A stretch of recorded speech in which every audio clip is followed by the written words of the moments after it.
Hey, good morning. It seems now that every morning something happens before I come on here. We had a power outage last night after the earthquake. My fan quit. So I'm sitting here like, just, you can't tell, but trust me, not comfortable. Sad thing, that earthquake, so far there's 175 people dead. They can't get to some of the areas, which I don't understand because Colombia isn't that. The really rural areas are usually ruled by the FARC or one of the drug cartels or something like that. The government usually doesn't have any control over those really truly rural areas. This isn't one of those, so I don't know what's going on there.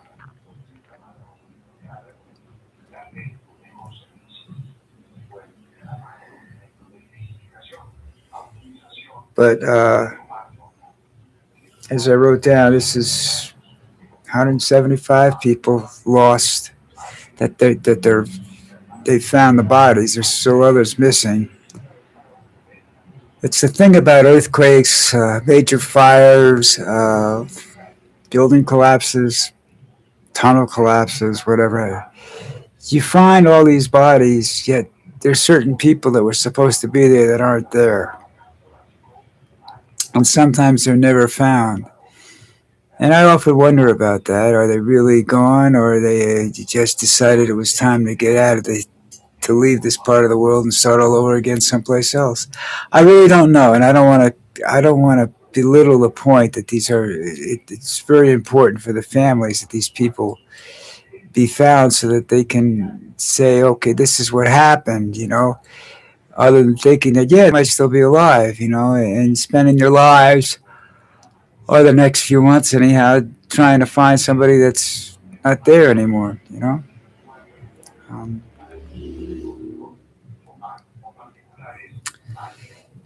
Now, a story came to light this morning that when Trump left Turkey, apparently there was some big threats against him from Iran, and the Secret Service got really, really scared.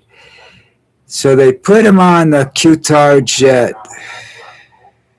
or they put him on Air Force One, and apparently he walked down and got off at where the catering entrance was. Well, this was put in a catering truck, taken over to a smaller jet.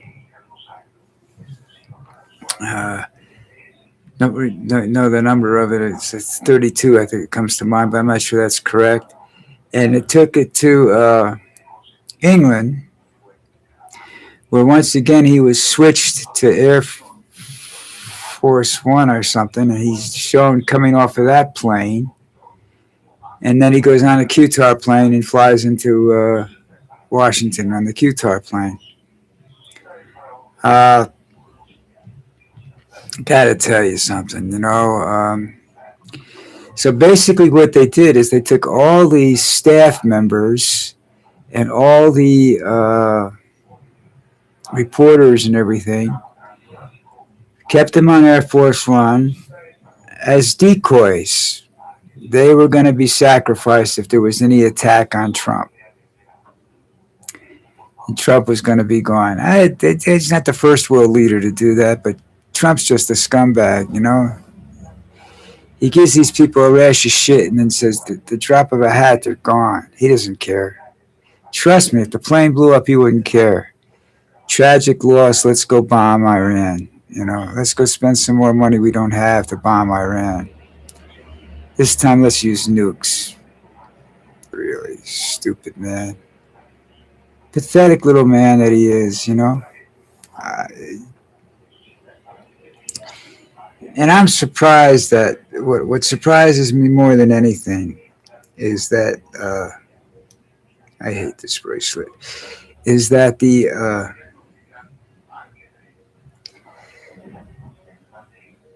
people surrounding him and the people that are going after him don't really realize that what comes next is probably going to be worse. Not because they're going to attack. The attacks are going to become worse. Just the overall government is going to be worse. Everything's going to be worse. You got two religious fanatics paired in Hexeth Advance.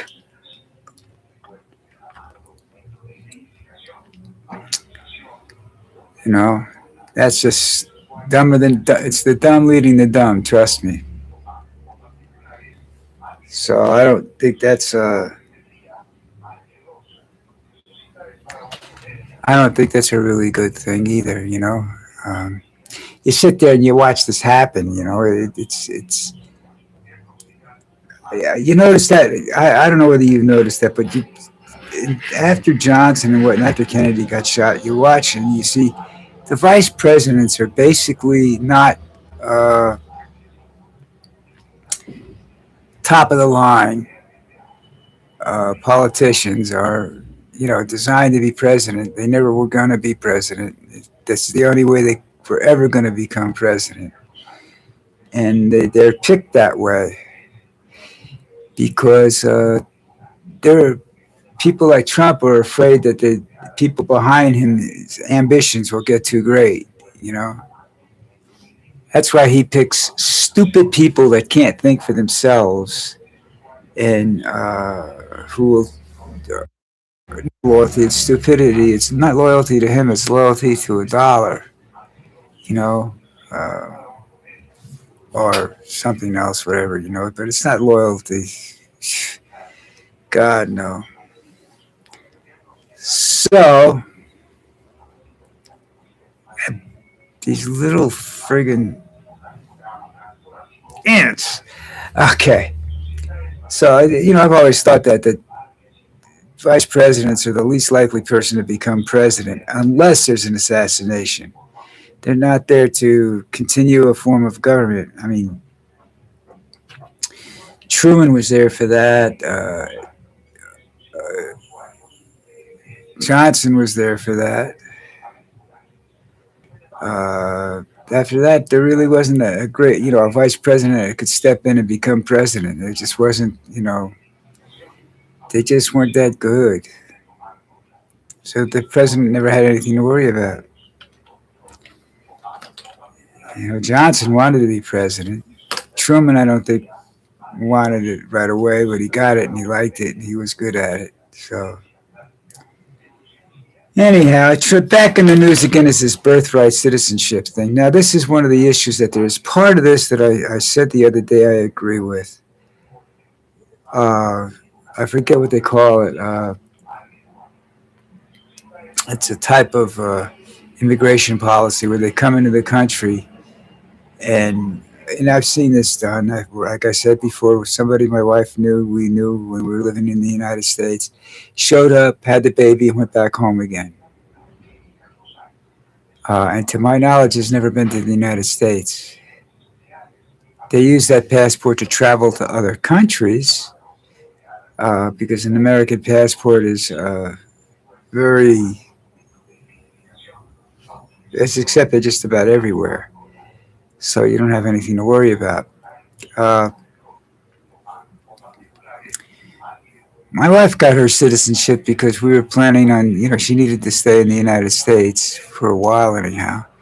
And then we came back down here, and I'm grateful and I'm not grateful. I don't. I wish I hadn't done it when I did it.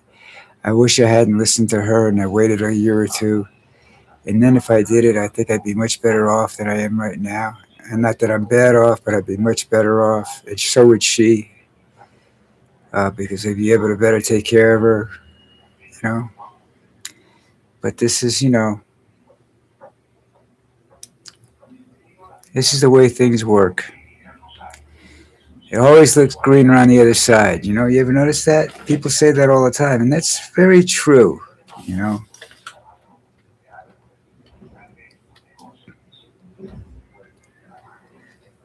Oh, me. So, anyhow,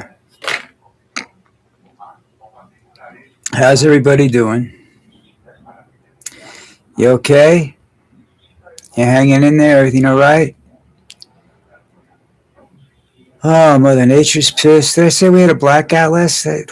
Yeah, we had a little blackout last night. Lucy went nuts during the blackout. Earthquake didn't bother her. Blackout bothered her. She climbs up on my bed, climbs up on my face, puts her head under my chin, and says, "I'm not moving. I'm scared." Eh, strange. I had a bird that did the same thing years ago. I don't know whether I told you the story or not.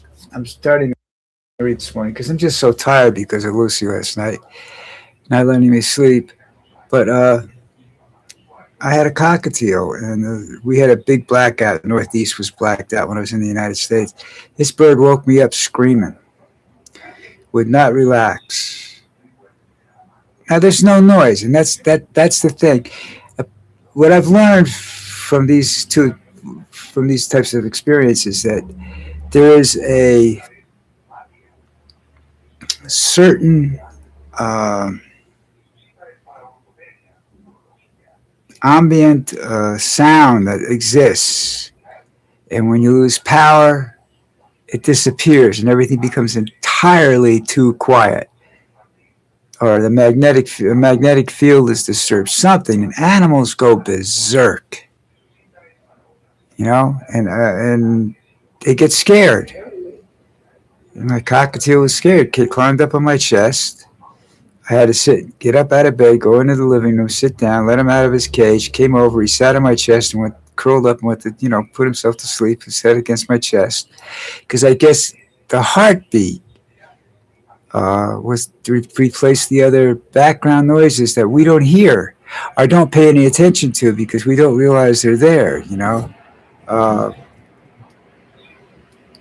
and I didn't really realize that stuff until I watched animals. And it's another thing that I've learned over the years is that there's so much that we can learn from animals about nature, how to survive in it, how to treat it, how to help it.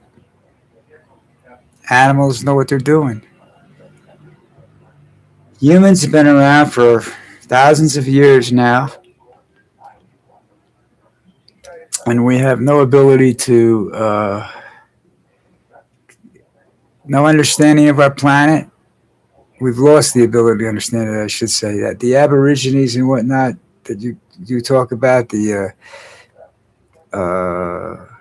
refer to as natives, whatever you want to call them, the original peoples in these countries, uh, that are discarded because they maintain their way of life and everything, are actually caretakers of this planet and have been for a long time. They know how to handle this planet. They know how to prevent the natural disasters, how to respect the planet so that they're prepared for these natural disasters, so the planet will warn them when they're going to do something. And even though they try, the average individual doesn't learn, and they treat the country with disrespect. And that's a very hard thing to do. I mean, it's a very bad thing to do.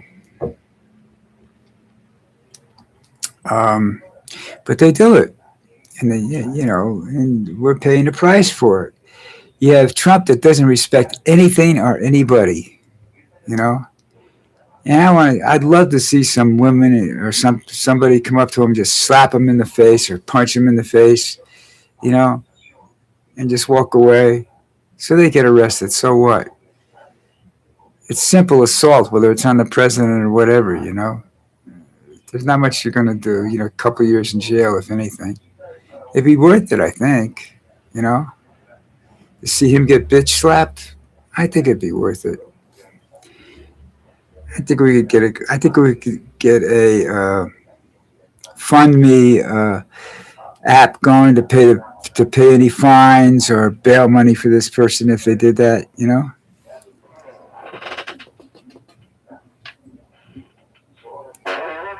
That's just my opinion, folks. Okay, don't get excited. It's just a simple opinion. have to go recharge my flashlight.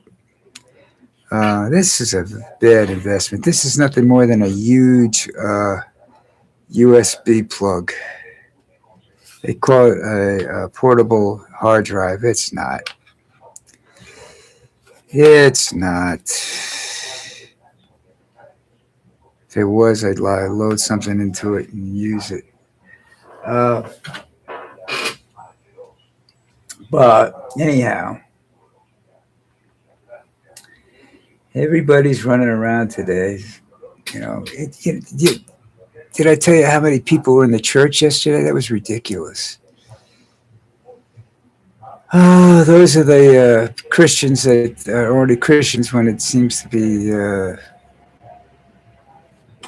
some problem, serious problem or something. All right, listen, I stalled long enough. It's time for me to go. I hope you enjoy me. I hope you say hello to me. And I don't think anybody showed up today either. But I will see you guys when? Tomorrow. Wednesday, hump day. We'll have to figure out why they call it hump day. We'll look it up and see what they say. All right, everybody. Take care. Have a good one.